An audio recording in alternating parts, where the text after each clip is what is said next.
Ce lundi 16 février, Netflix publie un film qui date de 2012 et qui se retrouve en un seul jour top 1 mondial sur Netflix.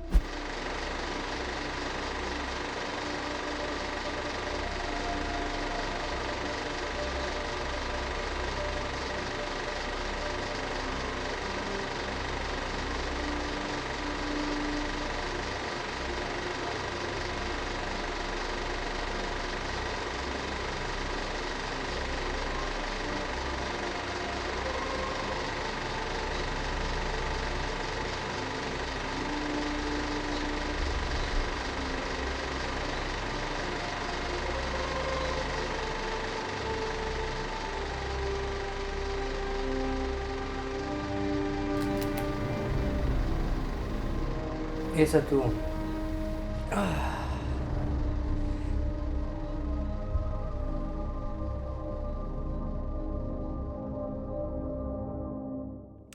Ce film, c'est Prometheus.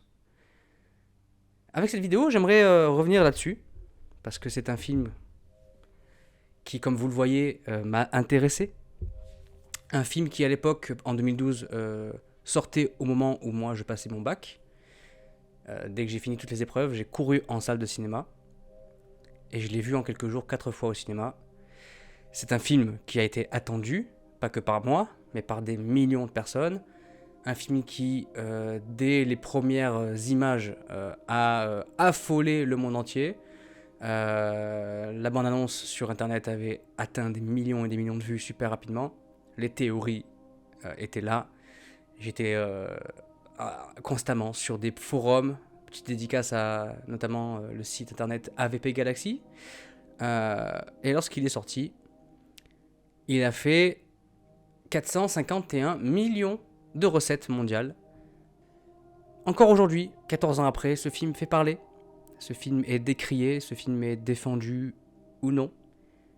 Il est temps de revenir sur ce qui est peut-être le dernier bon film de Ridley Scott. Parlons ensemble de Prometheus. Salut, c'est Alex, bienvenue sur la chaîne. Bon, pour ceux qui me suivent un petit peu, dernièrement je parlais d'Avatar 3. Il y a 2 ans je parlais d'Avatar 2. Et entre-temps, en août 2024, donc je faisais une vidéo sur Alien Romulus.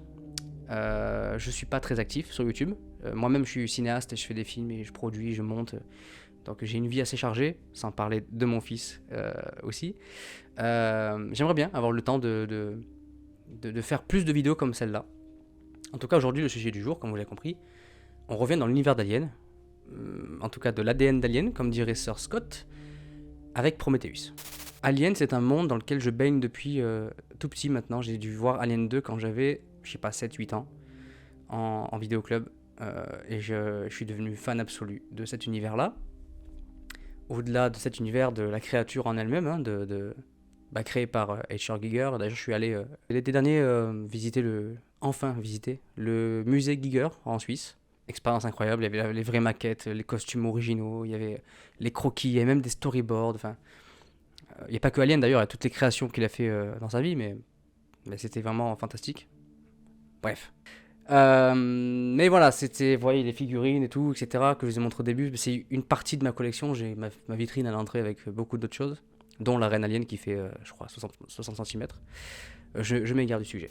Ridley Scott est un très grand cinéaste. J'ai grandi un peu plus quand j'ai découvert le premier film. Et je l'ai revu lorsqu'il est ressorti il y a, je crois, 2-3 ans, de façon restaurée en salle de cinéma de nouveau. Et force est de constater que autant Aliens par James Cameron a un peu vieilli sur certains aspects d'incrustation, d'effets spéciaux un peu à l'ancienne, tandis que le premier, encore aujourd'hui, dans sa version remasterisée, n'a pas pris une seule ride. Et quel film, quoi. Quel film. Donc Alien 1, Ridley Scott, qui a participé donc à la création de cet univers. Alien 2, James Cameron. Alien 3 par David Fincher, qui l'a même lui renié depuis le temps. C'est une longue histoire. Alien 4 par Jean-Pierre Jeunet, le petit Frenchie qui partait donc aux États-Unis réaliser un film Alien, incroyable. Et puis ensuite, il y a eu une longue pause. Une longue pause qui a fait, je pense aussi, partie des raisons pour laquelle Prometheus a été un succès, parce que c'est un film qui a été attendu. Quand on a une pause aussi grande entre Alien la Résurrection qui est sorti en 97 et Prometheus qui venait donc sur nos écrans en France en 2012, croyez-moi, et je l'ai vécu, l'attente autour du film était quand même assez colossale. Je pense qu'elle rivalisait presque avec l'attente d'un Star Wars 7. C'est pour vous dire. Je vais pas prendre de votre temps pour vous redire le contexte de qu'est-ce que raconte le film, c'est quoi l'histoire, le synopsis, etc. Je pense que d'autres vidéos YouTube sont déjà dans cette optique-là, et on va donc vite sauter ce chapitre-là. Vous savez déjà de quoi ça parle. On va aller plus profondément dans qu'est-ce que c'est finalement comme concept autour du film. Pourquoi est-ce que je pose cette question ? Ridley Scott, pourquoi est-ce que Prometheus serait son dernier bon film ? Parce que tout simplement, à l'époque, en 2012, et donc avant dans son développement, 2000, peut-être 7, 8, lorsqu'il a commencé à travailler sur ce projet-là, c'était encore un cinéaste qui allait avoir envie de poser des questions, allait envie d'aller explorer des sujets forts et des thèmes qui en fait appartiennent à tout un chacun. D'où venons-nous ? Qui est notre créateur ? C'est un faux film Alien. Et même lui, il le disait, et j'en parlais tout à l'heure, l'ADN d'Alien est présent. Des designs de Giger sont là. On retrouve le Space Jockey, on retrouve les murs et les architectures très gigeriennes. Mais l'alien en lui-même, le xénomorphe, n'est pas présent dans le film. Et en fait, Alien est finalement un prétexte pour Scott pour aborder des sujets beaucoup plus profonds qui donc, comme je le disais, appartiennent à tout un chacun.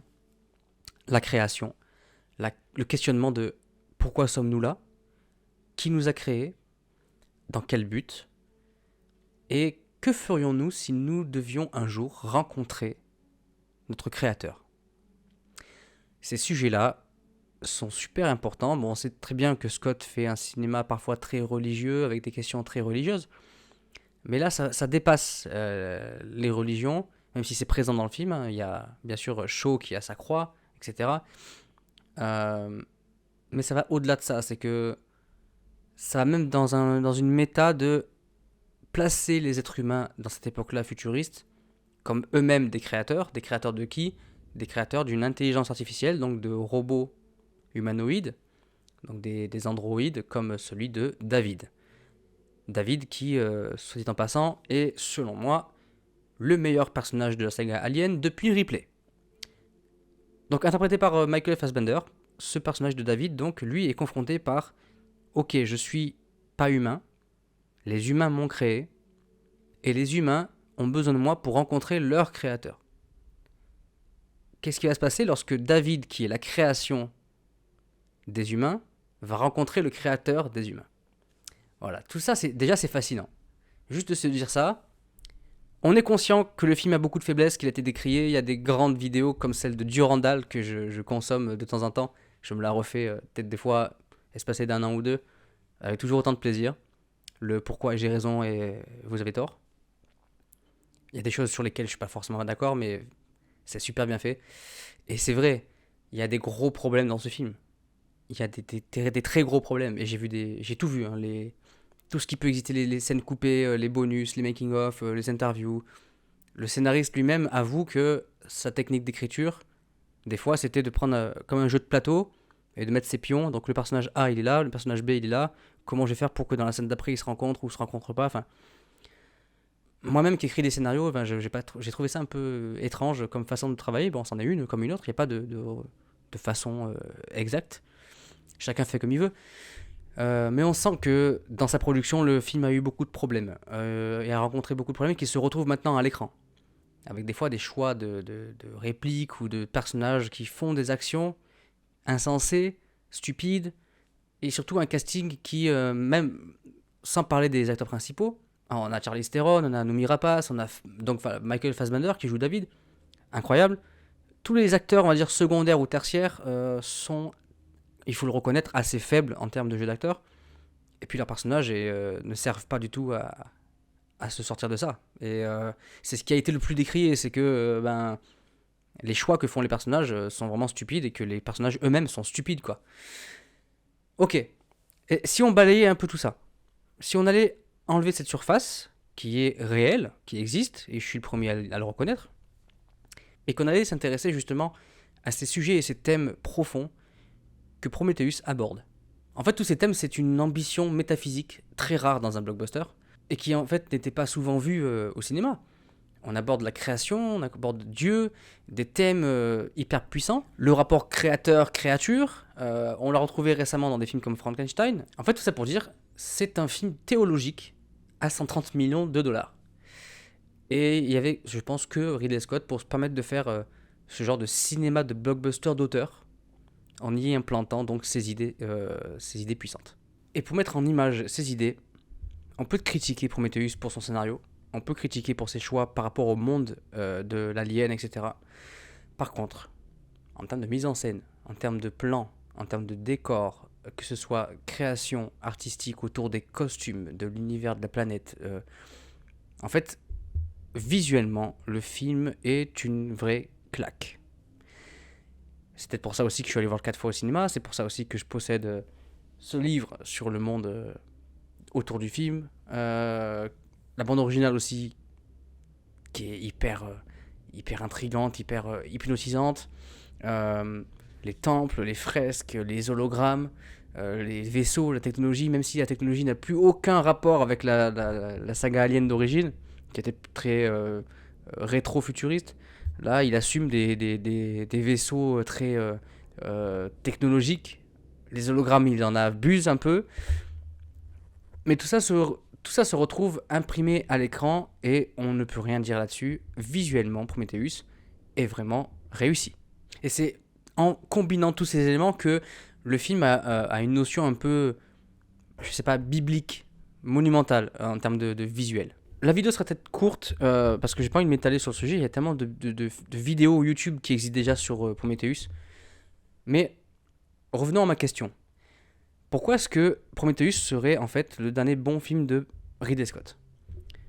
Ben, comme je le disais, après ce film-là, je trouve qu'il n'est pas revenu à un cinéma aussi puissant, aussi évocateur et aussi, dans la recherche de propositions réelles. Actuellement, on a eu quoi comme film après ? Alien Covenant, qui a un peu détruit, je trouve, ce qu'avait installé Prometheus, et qui est un bon film de SF, mais qui n'est pas du tout un bon film alien. Il y a eu The Counselor, il y a eu Exodus. Ça commençait un peu à baisser en niveau. On a eu House of Gucci, bon, avec quelques scènes sympas, mais le film en lui-même n'a pas forcément marqué les esprits. Et récemment, il est revenu à Gladiator, en nous proposant Gladiator 2. Et là, on le voit tout de suite dans sa réalisation, dans sa façon de mettre en scène, dans sa façon de penser le film. Et même en tournage, quand on s'intéresse un peu aux coulisses du film, de comment est-ce qu'il s'y prend pour tourner, avec des fois 8, 10, 12 caméras en simultané, on voit une perche dans le champ, c'est pas grave, on l'effacera en post-production. En fait, il se prend plus la tête. C'est devenu... je sais pas ce que c'est devenu. Je pense qu'il a toujours la passion en lui, mais que... je pense qu'il est peut-être fatigué, en fait. Hein. C'est dommage, parce qu'un cinéaste de ce calibre-là, il est un peu en perdition, je trouve, son cinéma, depuis quelques années. Donc oui, pour moi, Prometheus est son dernier bon film. Et c'est un bon film, en soi. Si on prend le recul nécessaire aujourd'hui, 14 ans après, il y a des gens qui, aujourd'hui, voilà, depuis ce 16 février 2026, vont le découvrir pour la première fois, vont le découvrir du coup sur un écran peut-être petit, sur un téléphone, une tablette, une télé, et ne vont pas pouvoir profiter de l'expérience au cinéma. Et ça, c'est dommage. Et j'aimerais bien qu'il ressorte un jour en salle, pour le revivre une fois, encore. Parce que c'est des films qui, artistiquement et techniquement, sont super aboutis.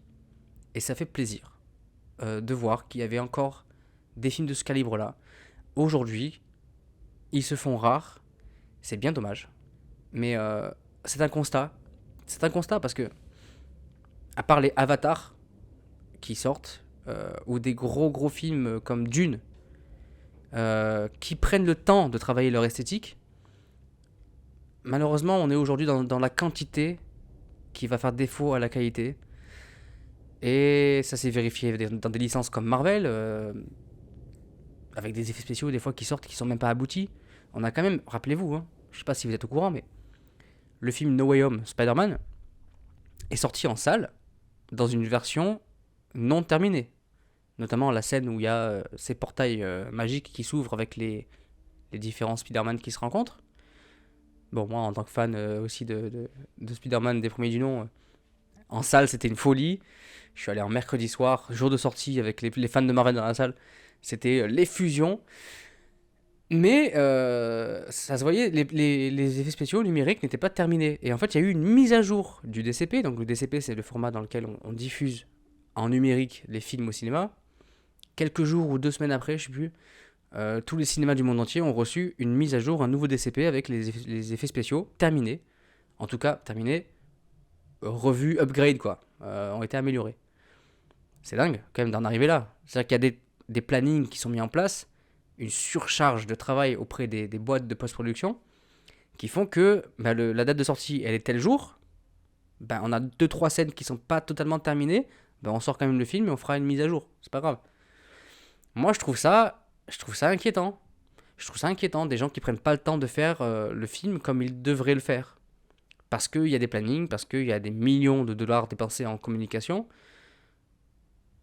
Ça change quoi qu'il y ait 2 mois de décalage? Prenez le temps. Prenez le temps de faire votre film. C'est ce qu'a fait Cameron avec Avatar. Avatar 2, il a eu 13 ans d'écart avec le premier. Là, le 3, il a tourné en même temps, mais il y a eu quand même eu 3 ans de post-production supplémentaire entre la sortie du 2 et du 3. Il prend le temps que ces images et que la moindre de ces frames de son film, qui sont en plus des films avec des milliers et des milliers de plans truqués, il prend le temps que ce soit bien fait et que ce soit montrable. Donc voilà, Prometheus était un de ces rares cas, récents, ou pas, 14 ans, c'est ouf, ça me fait un petit coup de vieux quand même. Mais voilà, c'était un film à la hauteur du cinéma qu'on pourrait attendre, de la science-fiction qu'on peut attendre. Et moi, la science-fiction, c'est un genre dans lequel j'aimerais un jour entrer en tant que cinéaste. Je sais pas si vous voyez peut-être un petit bribe de papier sur mon mur qui est affiché là. En fait, c'est le plotboard d'un gros scénario que j'ai écrit de science-fiction. Bon, c'est flou, vous pouvez pas avoir les informations, confidentielles. Mais j'aimerais un jour réaliser un film de science-fiction à la hauteur de ce que j'ai écrit. En tout cas, c'est un cinéma qui est exigeant déjà en termes de rendu, mais aussi exigeant en termes de moyens. Peut-être un jour, j'espère. Bref, tout ça pour vous dire que oui, je pense que Prometheus était le dernier bon film de Ridley Scott. Vous me direz en commentaire, en débat si vous voulez, si vous êtes d'accord, pas d'accord, quels arguments vous pouvez mettre pour me convaincre que j'ai tort peut-être. En tout cas, c'est le constat que je fais maintenant, 14 ans après. Pour vous, nouvelle génération qui découvrez le film à travers Netflix, enjoy, ou pas, je sais pas, j'espère que vous aimerez ce film, pour ses qualités. Moi, le seul petit regret que j'ai, et pas un petit en fait, c'est que, même si j'aime beaucoup ce film, il faut quand même se rappeler qu'à cause de ce Prometheus, on n'a pas pu avoir le Alien 5 que nous préparait Neil Blomkamp, avec un retour de X, avec un retour de Ripley, des concepts art qui étaient fous, qui étaient déjà sortis. Donc voilà, d'un côté, j'aime ce film Prometheus. J'aime pas ce que c'est devenu après, Covenant, etc.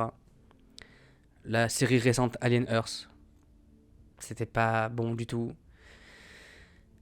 Et d'autre côté, on a quand même manqué un Alien 5. Bon, c'est comme ça. On va pas tourner le couteau dans la plaie. C'est comme ça. Ça s'est fait parce qu'il fallait que ça se fasse. Je pourrais parler d'Alien pendant des heures. J'espère pouvoir un jour, dans un futur proche, pouvoir dégager plus de temps pour vous faire d'autres vidéos de ce genre-là. J'espère que ça vous a plu. N'hésitez pas à vous abonner, à partager la vidéo si c'est le cas. Moi, c'était Alex. On se dit ciao ciao.